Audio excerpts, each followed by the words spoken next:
The two groups who have put on the vigil today, Anti-War Victoriaand BAYAN Australia, and we're hoping this will be a monthly anti-imperialist action in Melbourne. We've formed a committee, so we'll be deciding on the next date and location, but in the next couple of weeks. But its aim is to have a monthly vigil which draws together all the campaigns against US imperialism in this country.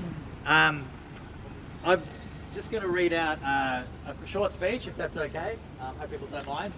But also, anyone else who would like to say words after me, please feel free to come up and use the microphone. It's here for everyone or anyone who wishes to speak, or lead a chant, or sing a song, or whatever they wish to do.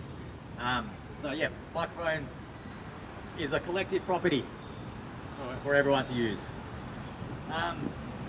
All right, I'm just going to read a 5-minute speech if that's okay. Dear comrades, we stand here outside the headquarters of US Imperialism in Melbourne. This is not just an office where people get their visas stamped. It is no secret that the US Consulates and Embassies serve as spy hubs around the world.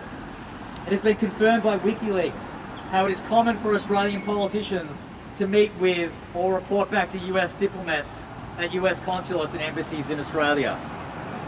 This location is key to understanding Australian politics. This is because the Australian ruling class has been a willing participant in the post-World War II rule-based order, an order whereby the US and its imperialist allies, including Australia, have used violence and economic power to allow them to make super profits, whilst the majority of humanity is exploited. From Malaysia and Korea to the killing fields of Vietnam, Australia has sent its troops to every major war waged by the US to stop the spread of communism, or indeed any steps towards economic independence by developing countries. Whilst having its own imperialist interests, it is also true that, like other imperialist powers, the ruling class of Australia is subordinated to the interests of the US, who actively intervene in our politics to ensure that our ruling class toes the line.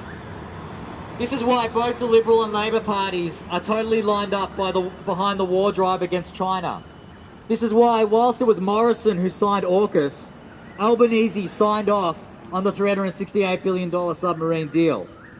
This is why both Labor and Liberal line up behind the US and NATO in their war drive against Russia and support the spending of $500 million of weapons, aid and training in the NATO proxy war in Ukraine.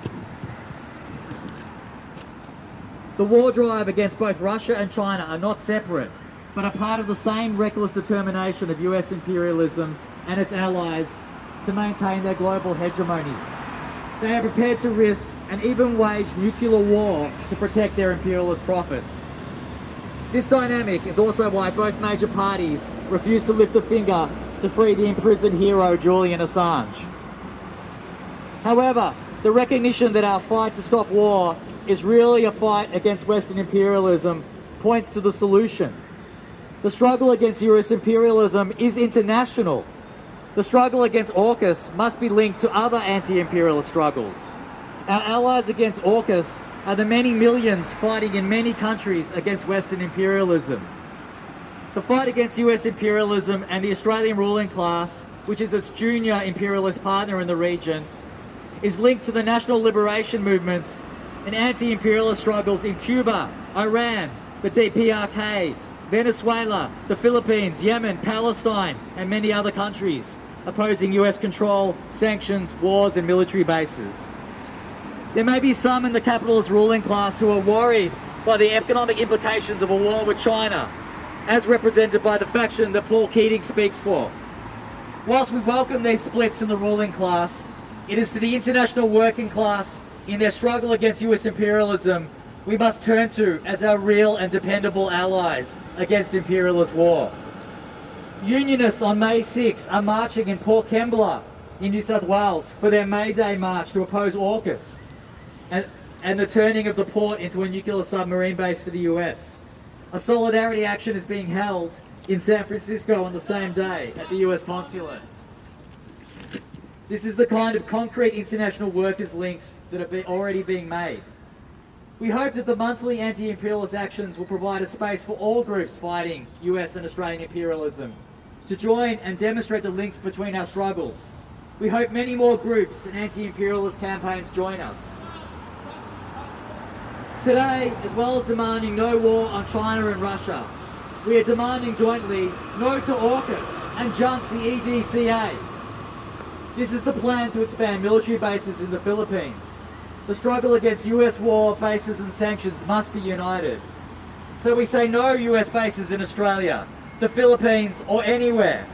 We say no to US sanctions against Cuba, Iran, Venezuela, Russia, China or anywhere.